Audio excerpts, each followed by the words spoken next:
பராசக்தி.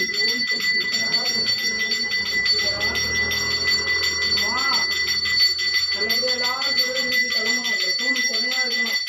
நல்லபடியா எல்லாரும் மாலை போட்டுட்டுமா சந்தோஷமா சொல்லு. நாங்க எல்லாரும் மாலை போட்டுறோம். எல்லாரும் அழைச்சிட்டு போகணும்னு சொல்லு. சந்தோஷமா அழைச்சிட்டு போகணும்னு சொல்லு. போயிட்டு நல்லபடியா வாங்கன்னு சொல்லு. இதெல்லாம் எழுதி கொடுக்குறேன்னு சொல்லு. வா, என்ன யோசனை? அவனுக்கு சந்தோஷம் தானே?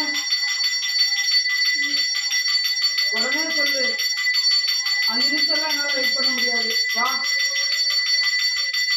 வா வா. ஓம் சக்தி.